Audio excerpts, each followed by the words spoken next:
Your story world is about more than just description. It's about creating atmosphere. So if your story world ever feels a little flat, like it's scenery rather than a living, breathing part of your story, then my guess is that the fix might not be to write more description. It might be to build in emotion into your world. Emotion equals atmosphere. It isn't just weather or scenery. Atmosphere is how your world feels, and it's how your readers come into your story or into any given scene. This is what we're talking about today, atmosphere. I'm going to show you how to build atmosphere that will transform your world. You do this by using your characters' emotional truth, how they are emotionally in that moment, as the guide. Stick around to the end because I have 3 exercises that are going to help you tap into the emotional atmosphere of your settings. Hi, everyone. I'm Melissa Bourbon. Welcome back to Craft Thursday on Bourbon and Books. We are continuing our month-long world building series today. Last week, we explored how to build your world around your characters. Today, we're going a little bit deeper by exploring atmosphere, which I like to say is sort of the emotional temperature of your world. It can be so incredibly powerful, but at the same time, it needs to be subtle. And I believe it is one of the most overlooked tools in world building. Now, if you want to dig deeper into world building, I do have this world building course. It's great, very comprehensive, and it'll go much, much deeper than we're even going to go this month. Okay, first, what is atmosphere? What do I mean when I say atmosphere? Think of your story's atmosphere just like the Earth's atmosphere, but instead of a layer of gases, your story atmosphere is the emotional layer that exists beneath the setting. It sort of permeates what's on the surface, almost like whispering into the reader's ears, is this safe? Is this tense? Is this magical? Is something about to go wrong? When a writer creates atmosphere and does it well, readers are going to feel it instantly. Atmosphere in your writing comes from things like light and texture, sound and motion, weather, mood words. It's your character's emotional filter. It's like a mirror to them. Think of it like this. You're not just describing a room, you're describing how it feels to be in that room as your character. Okay, let's look at a few examples of emotional world building. First, let's look at a cozy mystery. A small town bookstore. That's a very typical setting in a cozy mystery. But to make a story come alive, to make that setting come alive, that world, the author has to make it more than just a bookstore, right? More than just bookshelves and a bell that dings above the door. So it's got to have warm light pooling on the floor, the scent of cinnamon and old pages, mustiness, a hush that invites secrets. So depending on what kind of bookstore you're trying to create, you use that visual sensory information to create atmosphere. If your sleuth, for example, is uneasy in the bookstore, well, why? And add sensory details is going to help show that. So it always, yes, comes back to showing versus telling. Make sure you watch that video here. So the details I just mentioned, warm lighting, pooling on the floor, the scent of cinnamon, mustiness, old pages, a hush that invites secrets. These things shift depending on the atmosphere in the bookstore. So maybe shadows stretch, or silence becomes heavy, or the bell rings too sharply. All of these things are enhancing the atmosphere. It's the same place, but you're infusing it with whatever emotion you're trying to evoke, whatever you want to mirror from the emotion of your protagonist or the characters in that scene. Let's look at magical realism. In my book magic series, my island setting on the Outer Banks, it's called Devil's Cove. And it can at different times feel enchanted or heavy with history or haunted with memories or alive with memories. I use atmosphere on the island, and in different scenes, the atmosphere mirrors Pippin, my main character's internal tension. She waffles between being skeptical, believing, trusting, and the emotional details I build into the atmosphere of the island reflect her emotions. Let's take women's fiction or fantasy. In House of Spells and Secrets, one of my novels as Ivy Cassidy, the setting, the house, Swallow Hall, is sentient.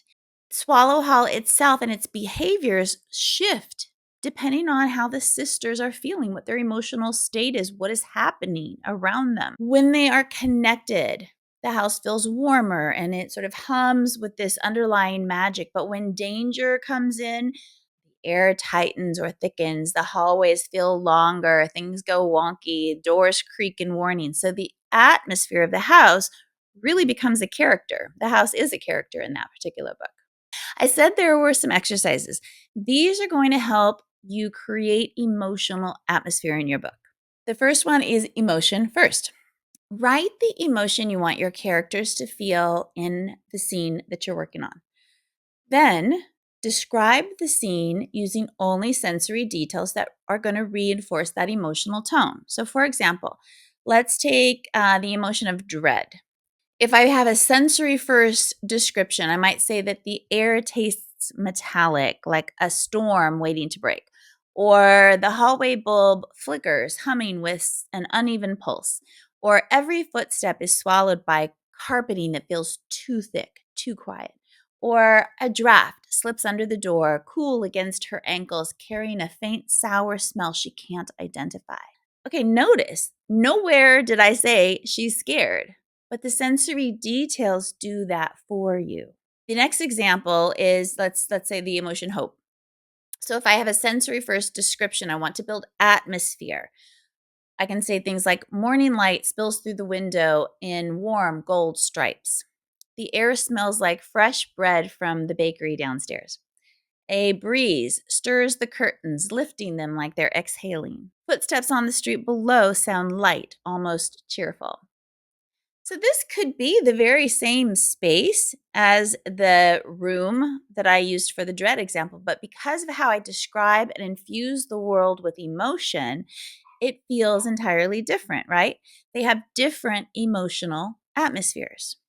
Exercise 2 is about writing a setting with two different versions. The goal is to pick a setting and write it twice, once where your character feels confident and once when they feel afraid.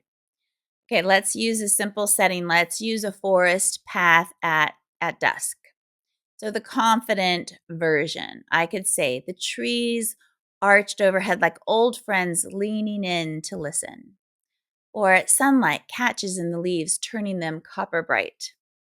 She walks with long strides, boots crunching rhythmically on the pine needles. Every sound, birds settling, branches whispering, feels familiar. So the atmosphere I'm creating with these types of sensory details is steady, it's opening, it's welcoming, it's exuding her confidence.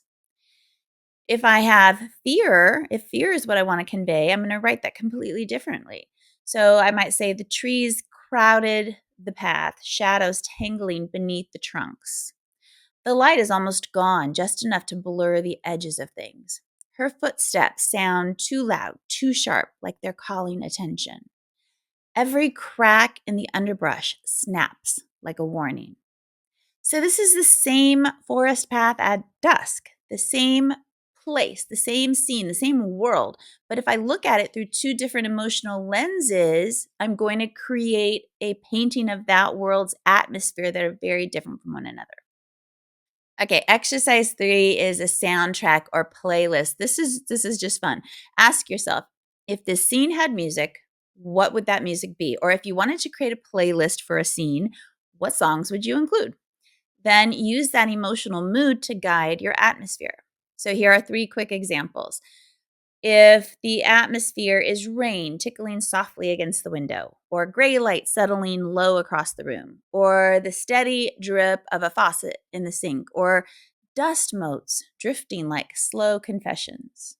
When I think of these elements, I think of maybe soft piano, slow and melancholy, things that are going to, music that's going to create, a sense of regret or grief or longing, right? Maybe Nora Jones, maybe a Nora Jones song. Now, if on the other hand, I want to create a bright sun on the sidewalk atmosphere, people laughing through open cafe doors, a breeze carrying the scent of citrus and vanilla, chairs scraping, chattering lively. Okay, this is totally different, right? So I might choose an upbeat acoustic guitar for background because that sound would help create hope and reconnection and the liveliness that I'm trying to create. So if I have these things in my mind, I'm going to be able to tap into those sensory details a little bit better. So I'm like playing that soundtrack. And here's another example. If I'm creating an atmosphere where shadows are slicing long across the alley, or air is thick with humidity and the smell of old metal, or the neon signs buzz in uneven bursts, or a distant siren rises and falls. Here I'm creating a different atmosphere, right? So I hear low strings, maybe heartbeat, that bass, percussion. I want to build suspense and danger, a chase scene, something like that. So what kind of music am I hearing with that scene and use that to kind of tap into my own sensory details? Think about what might be playing during that scene and then tap into the emotion that music evokes to build out that scene. That's just a fun exercise. Here's a scene building checklist for you. So before you finalize your scene, ask yourself, does the world reflect the character's emotional state? Your setting should echo what your character is feeling, not contradict it. You don't want to create this dichotomy. If they're anxious, the world might feel too loud or too quiet or too sharp or too still. If they're hopeful, the world might feel brighter and warmer and more open. So let the environment be a mirror to your character's emotion. Okay, the next thing is evaluating. Is the atmosphere consistent with the scene's tone?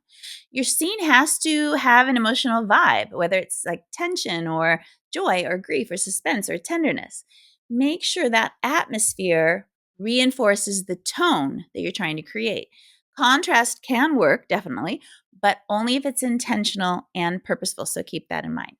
Next is to think about if you have used sensory details on purpose rather than randomly. Every sound, every smell, every texture or visual cue needs to support the feeling you want the reader to experience. So don't throw in sensory details just to decorate the prose. Use them to shape emotion. Be intentional. Next is to ask yourself, does the setting deepen emotion rather than interrupt it? Really think about that. Your world needs to heighten what the character feels, not pull attention away from that. So if a detail doesn't add emotional weight or tension or intimacy or clarity, cut it out. Atmosphere needs to be a current, like in the ocean, pulling the reader deeper, not a distraction. All right, atmosphere isn't just decoration. It isn't there as a cursory element in your scene. It has to serve a purpose. It infuses that part of your world with emotion. And emotion is what pulls readers in.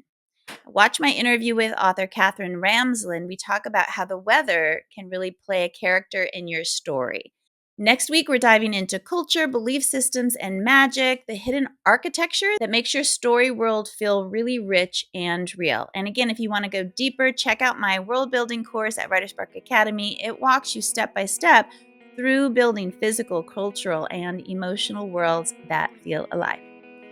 See you next Thursday. Until then, happy writing. Ain't never needed Poppy's blessing, no. You need keep working just to get it, though. I know she carried your whole world.